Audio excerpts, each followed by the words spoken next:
I'm afraid I've won again, Miss Georgianne. You have to have a scientific mind. Mr. Dickey didn't have a scientific mind either.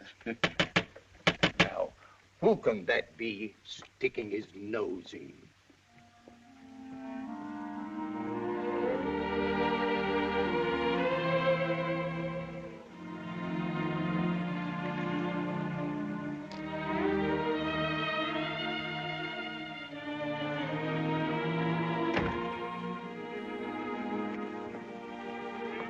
Who was it, Andrew? Oh, it was only that young Mr. McRae. Mr. McRae? Yeah. Why didn't you let me know? He was calling on Miss Fortune. Oh. I told him you were in, but he said he only wanted to see Miss Fortune. Thank you, Andrew. Would you care for another game, Miss Georgianne? Not just now. Thank you, Andrew.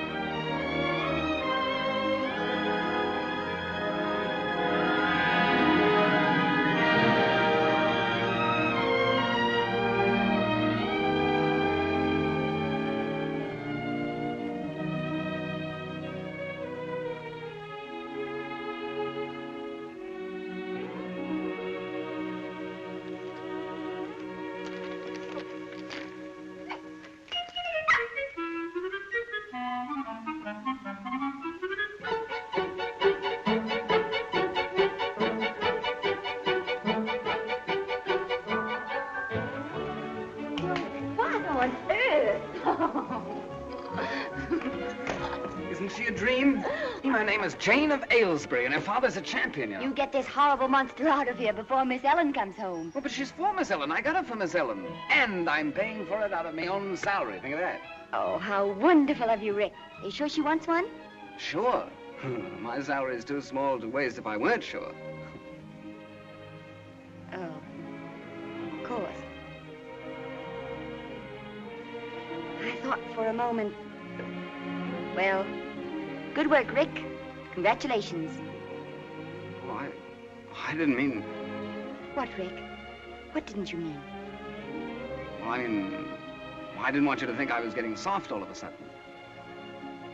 Heaven forbid I should ever think that. Now, look, you stay here, and Jane and I will lurk about upstairs and be a frightful surprise to everyone. We won't have to try much. Hello, Mommy. Isn't Richard getting dynamic? Oh, darling, such a marvelous time. The wombat went like a bird. Did you have a good time all by yourself? What have you been doing all day? I had 4 hair-raising games of dominoes with Andrew. The whole countryside is just one big garden. I picked and picked and picked. Did you have a good time all by yourself here? What have you been doing all day, darling? I played dominoes with Andrew. Masses of wildflowers. We saw the most adorable little cottage. Miss Ellen was mad about it. Did you have a good time all by yourself? What have you been doing all day? Why didn't you play a game of dominoes with Andrew? Heavens! What in heaven's name is that? That, I imagine, is Richard and Jane being a terrific surprise to all of it. Jane.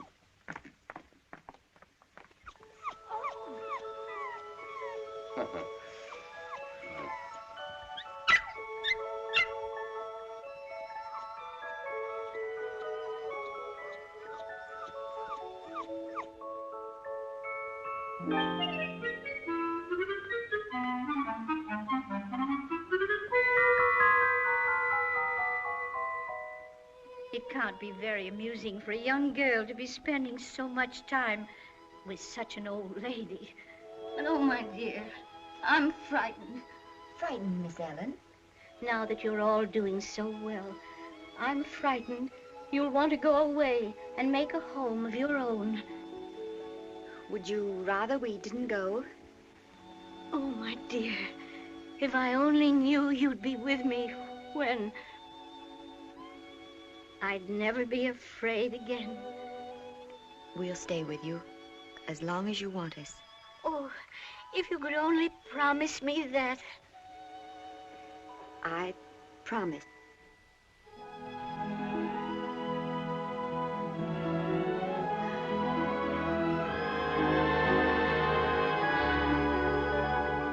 you get the old lady to bed, darling?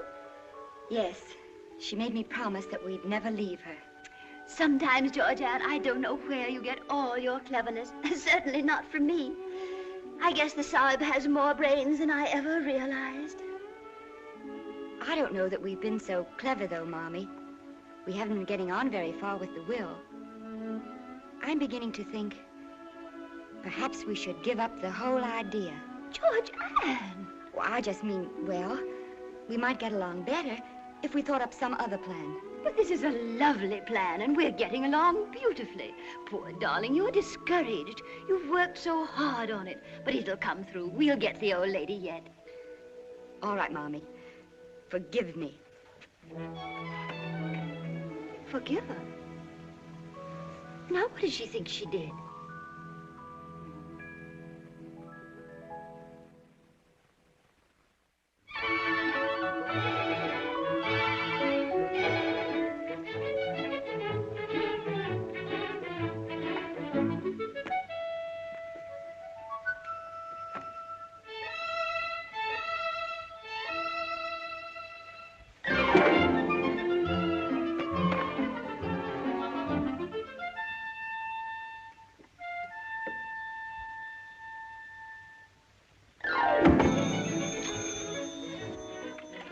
Hello. How do you do, Miss Fortune? My boat sails on Monday. Saturday night? Well, that's very kind of you, but, well, I seldom go to parties nowadays. Well, if you're sure Georgiana will not be unpleasantly surprised, I promise to stay away from her once and for all. Well, since you're certain, I'll be glad to come. And it's very, very kind of you to ask me. Good day, Miss Fortune.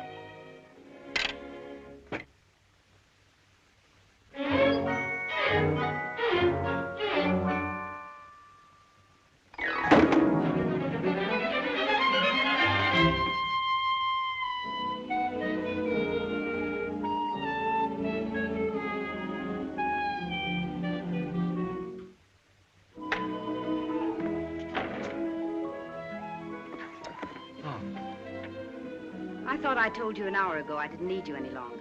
Oh, that's all right. I just had a little reading to do. Take you home? I think not, thank you. Sorry. Why, say, you wouldn't like to do the town, would you, with Miss Fortune and the Carlton family on Saturday night? White tie. Are you paying for the party? No, a small white dog with a large black eyebrows, about all I can afford for several weeks. How is Jane? Oh, terrific. Several slippers have gone west, and some of Mr. Dickey's antique rugs have aged perceptibly, but I couldn't live without her. Did she make your Miss Ellen happy? Oh, immensely. She's mad about her, really. Then Jane is what you might call a wise investment. As a matter of fact, I think Jane will do the trick. Congratulations. I knew you'd be interested. Good night.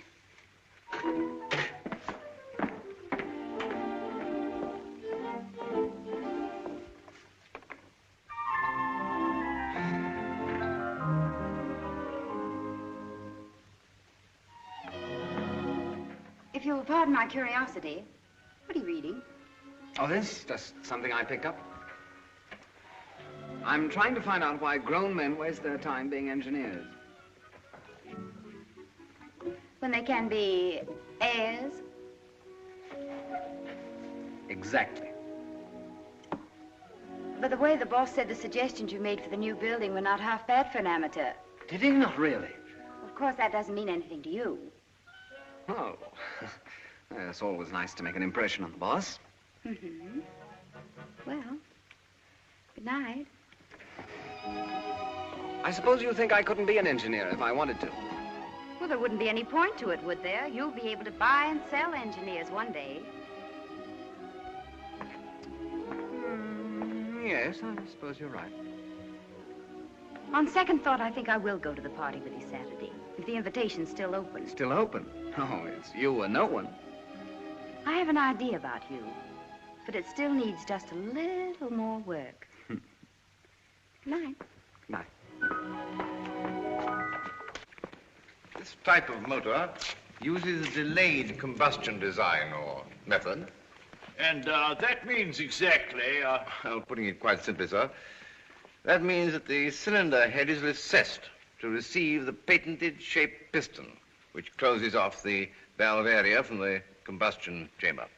yes, yes. If I were to say that the Wombat is the last word in mechanical perfection, I should be withholding the full truth. The Wombat is above mechanical perfection. The Wombat is ahead of its time, as far ahead of its time as was, well, Socrates of his. Yeah. It's a pretty thing, isn't it? Yeah. Yes. Oh, yeah. Well, Colonel Carlton, I believe in you, and I'd like to put in my order for 3 of them. One for myself, and one for my wife, and one for my, I understand perfectly, sir. I shall deliver the third one to you personally at your club. Oh, that's fine, Colonel. Fine. Thank you. Thank you, sir. Colonel Carlton, Yes, Mr. Hutchins? I would like to have a word with you. Always a pleasure and a privilege to chat with the managing director of our company, Mr. Hutchins. Colonel Carlton, I have always made it my custom to know the men who represent the Wombat, to look into their past records. Past records, sir? Records aren't always quite fair and all that, you know. On the contrary, Colonel, I think your record does you full justice. All I can say, sir, is that since I've been with the Wombat, I've done my best. Sometimes an executive's position involves unpleasant duties. In fact, I quite understand, sir. On the other hand, sometimes those duties are a distinct pleasure. This is one of those pleasurable occasions. The board has decided that a man of your obvious talent is wasted as a mere salesman. We are very anxious that you should become our London sales manager. Take charge of this entire branch. I trust that'll be agreeable to you. Oh, well, of course, A suitable adjustment to the recompense, of course. Well, I've no doubt we can come to terms, Mr. Hutchins. Oh, and by the way, some of the members of the board are very anxious to meet you. Oh, naturally, naturally. I'm giving a little dinner party at my house on Saturday night. I hope you can be there. Be delighted. Mm-hmm. Oh, I'm afraid not Saturday night, no. An old friend of mine has been very kind to me, giving a little party that night, and I wouldn't like to disappoint her. However, any other night, Monday, Tuesday, Wednesday, Thursday. Yes. Some other time.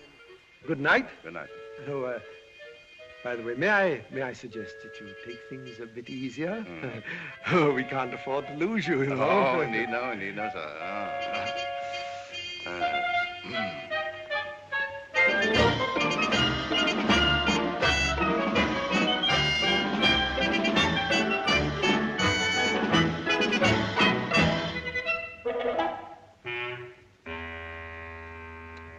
And furthermore, Miss Fortune, I discovered that your Colonel Carlton is not even a colonel.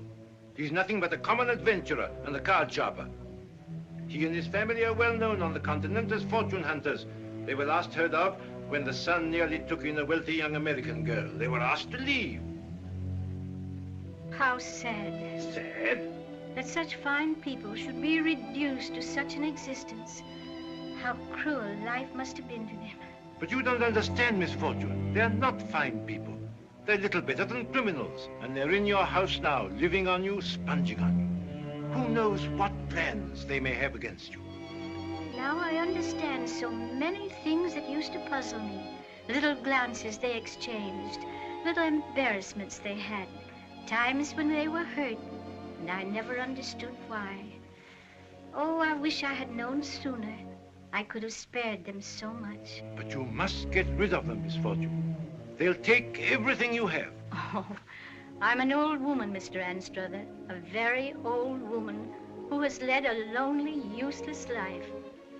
But I've learned some things in my loneliness, perhaps because of it. I've learned not to judge people.